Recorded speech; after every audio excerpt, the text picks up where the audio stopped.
Hello there, my very good friends. On today's wrestling news, Austin Theory buried hard in Money in the Bank disaster. WWE bins a title on Raw. Another released wrestler returned on last night's Raw. But in better news, Raw is going triple X. I'm Adam Wilborn. I'm Andy Murray. Sort of. And this is the news. Alright, let's kick things off. If you notice today, we don't have the logo in the background. That's because we're blacking the TV out in solidarity, in memorial of Austin Theory's Money in the Bank run, which was so great. He won every week. He looked really He was trending such in the right direction. Yeah, he was getting such a great push. Right, he lost the briefcase last night, and I'm going to keep this brief because he's got something corked up and ready to explode. Yeah, he lost the briefcase, didn't he? But he didn't try and cash it in on Roman Reigns. No. He literally cashed it in on Seth Rollins for the United States Championship. It was like a 5-minute match or something like that. Bobby Lashley kicked his ass as well. There was a whole lot of stuff going on. But the end result was Austin Theory getting pinned by Seth the Chef after he'd already cashed in, meaning he no longer has the briefcase. But just go. I'm going to try and contain myself here because it's killed Austin Theory. It's arguably killed the Money in the Bank briefcase forever as well. So, Andy, let me get this straight. Because like you say, Seth Rollins came out, got his ass handed to him by Bobby Lashley. Big Bob. Then out came Austin Theory, cashed in, got some near falls. Then Bobby Lashley kicked his ass and then got pinned. So, Austin Theory effectively gave up a spot in the main event of WrestleMania.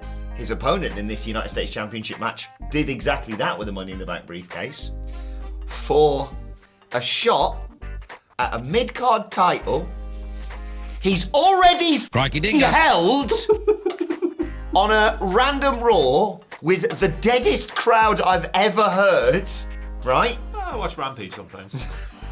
So, does that, and then he doesn't win. He fails. Oh, and I forgot. It got worse. Sorry. So he does that. Shot at the mid-card title, right?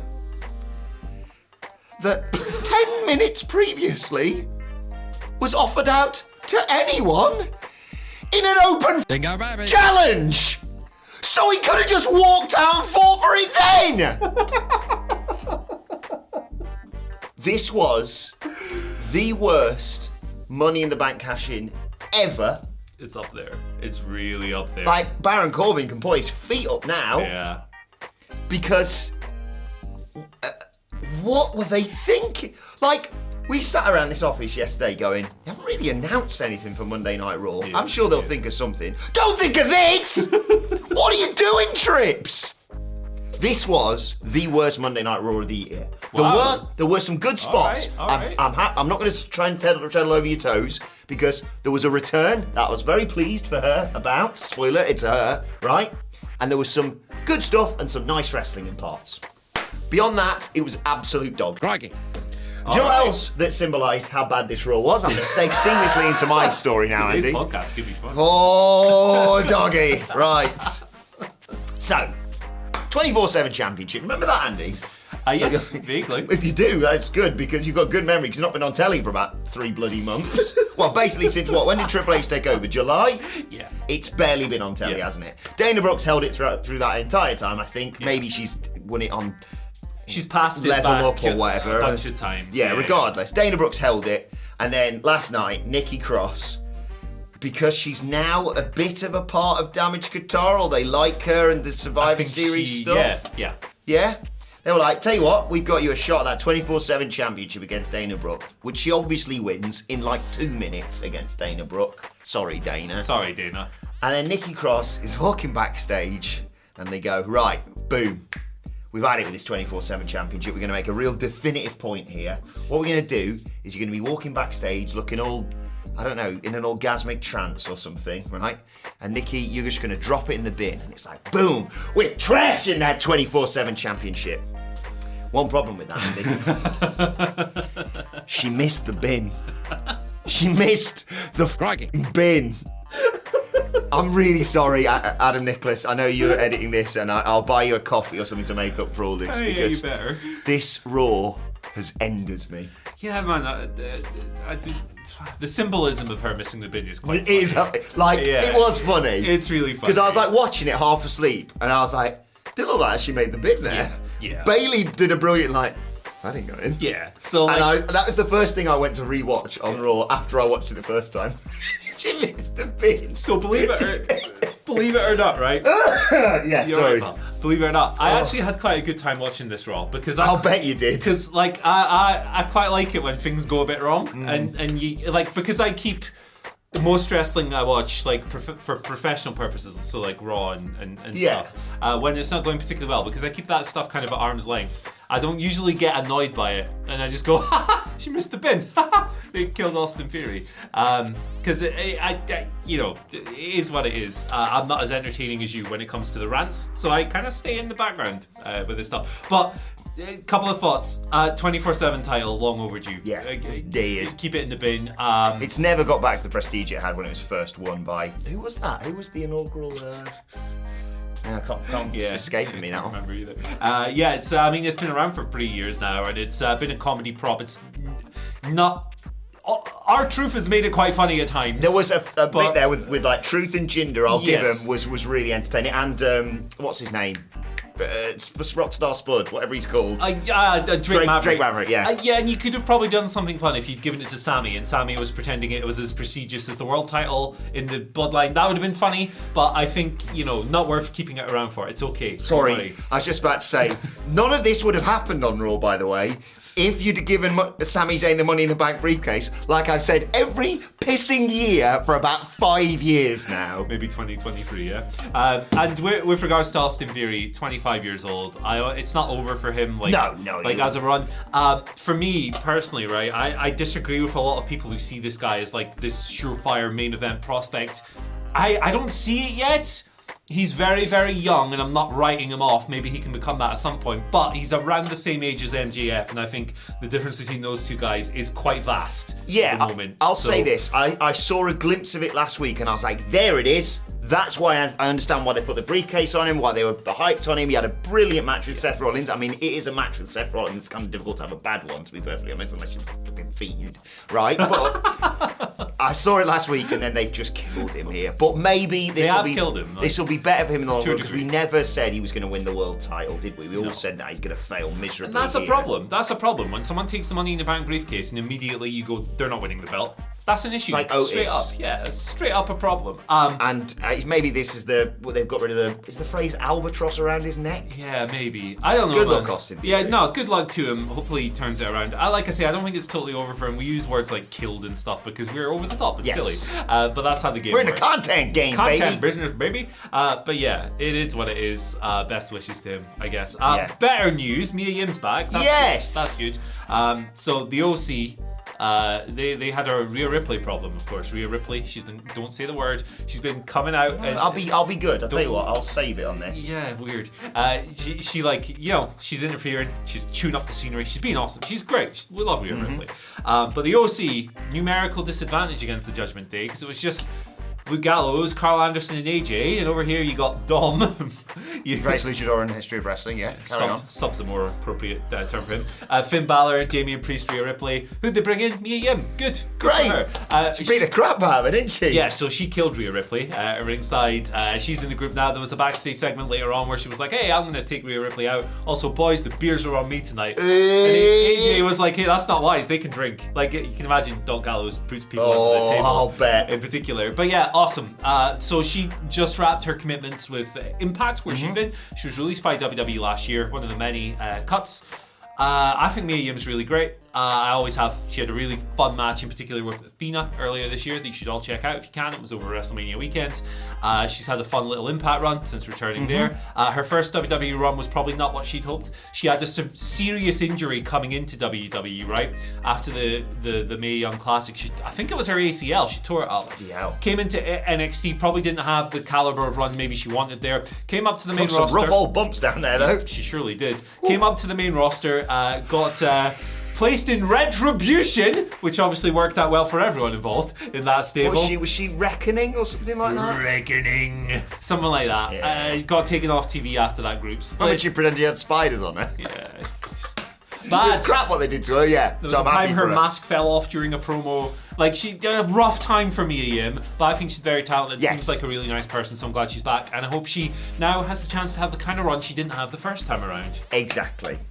Yeah, best of luck to her. I think it's a good addition, a good counter to Rhea Ripley. And, yeah, she deserves everything she gets in WWE now because, yeah, everything did with her on the main roster for the first time around was absolute bollocks. Unfortunate first round that had nothing to do with her. Yes. There you go. Sex! That's our final story, sort of. Shagging. Yeah, well, I think it's one of those things like they do outside a pub. Now I've got your attention. Who wants a beer? Yeah. Because Raw's going triple X. But it's because it's his 30th anniversary, and that's Roman numerals, everyone. There we go. They're celebrating its 30th year anniversary. Raw 25 only feels like yesterday, Andy. Yes, sir. It's going down in the Wells Fargo Center in Philadelphia, Pennsylvania on the 23rd of January. I was about to say Monday the 23rd of January. It's kind of a giveaway with Monday Night Raw, isn't it? Yeah, Monday the 23rd of January, 2023. And they unveiled this logo yesterday. The Triple X Attitude Era sex, but also 30 years, blah, blah, blah. WrestleVote's also provided an interesting update on this as well. Prior to the new leadership taking over, having the show from the Manhattan Center again in NYC was on the table. I'm unaware if that's the case still. Was their follow-up on this? Because that went so well last time. Yeah. I mean, if they do that, like, right, it's a nice romantic idea because the Manhattan Center obviously has immense history with WWE in particular, and it looks amazing. Like, it's such a cool, unique venue. And the fans got spoiled there last time. Yeah, last time was a nightmare. You got 5 minutes of The Undertaker going, well, I'm back, but I'm retired, but I'm also back, but maybe I'm not retired or back. Maybe I'm just the flipping Undertaker. And then was the Finn Balor DX stuff, was that there as well? There. Yeah, how they buried the revival. That's right, yeah. So like the 25th anniversary was not a particularly effective show. I'm very diplomatic. Hopefully the 30th anniversary goes better, but I think this is pretty good marketing because, I got the news title on the website, Raw goes Triple X out of it, so cash money. Can't go wrong. Yeah, I'm just hoping for another backstage segment with three legends hanging out together. I'm talking, of course, of Sergeant Slaughter, Oksana, and one of the Spirit Squad. They always do that. It's hilarious. They love it, man. It's such a fun game to play. They meet up every week. Those three. They're great friends. Yeah. Right, let's move on to your Twitter questions. At WhatCulture WWE, of course, you want to get in touch with us. Let's do it. Travis Zachary says, with 2 spots open for Bianca's team match, do you think this is the perfect opportunity for Sasha and Naomi's return? P.S. The H stands for the end of Austin Theory's push. Push. The H at the end. Very good. The end. Push backwards. I think you're going to get Candice involved, and I think you're going to get Nikki involved on the other side. So I don't think that leaves you 4 each. Unless have I forgotten something that happened on Raw that would rule either of them out? I think Nikki's already there, isn't she? Yeah, Nikki's pretty much part of the gang already. Yeah, Candice is an interesting omission at the time. I think she'll be in there. So I don't necessarily think that leaves room for them. However, I agree it would be an effective way to bring them back. Do you bring them back together? That's the question. Yeah, I would definitely. I think that Sasha is like a sensational singles wrestler. My fondness for Sasha Banks' work is well documented, but it would feel kind of poetic the two of them coming back together. I like them as a tag team. They have bond, they have good chemistry. I think it'd be cool. I think you might well get this. You may well have Candice LeRae being like, don't worry guys, I'm going to be part of the team, and then she just gets wrecked backstage by, I don't know, Nikki Cross, because she needs another bit of something. Tries to throw in a bin and misses. Or someone takes out Candice and then is added to the team as an honorary member of Damage Control, and then they're like, oh no, need 2 members, and it's in Boston. Who on earth could we possibly add? And on the night, you just get it because look at what happened with Kevin Owens at War Games a while back. That was quite popular. Oh, that was all right. That was too bad, that. Hey, no bagel. Brian Elliott gives us our second question of the day. He writes, morning guys, with the 24/7 championship being killed off on Raw, should a new title belt be introduced in its place? If so, what title should it be? I say bring back the Cruiserweight title. Ooh, yeah, that's something I could see Triple H going down the route of. I don't think so. I think that we have enough titles. I think all companies currently have enough titles. AEW's definitely got enough. Yeah, and I don't think we need any more. That's just, I could see the argument for a Cruiserweight title. I would give you good matches every week. Certainly enough kind of sub 205 pound wrestlers to make that division really cool and fun. But for me, I think we got enough. Yeah, I'm not against the cruiserweight title, you know?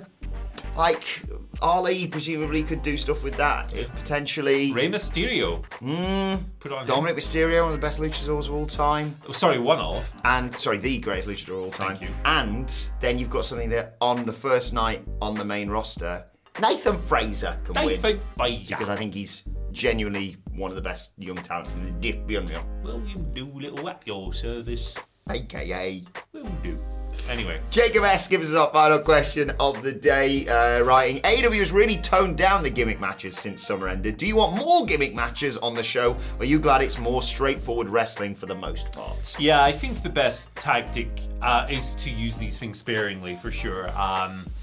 I've always been of that opinion, even before AEW launched. I think kind of at the height of WWE, when it was like a gimmick pay-per-view every month, it felt like. Do you remember the peak brand split era when we had a pay-per-view every 2 weeks? Every 2 And sometimes weeks. it was like a stipulation and all this stuff. Yeah, definitely sparing use is the way to get the most effective pops out of them, for sure.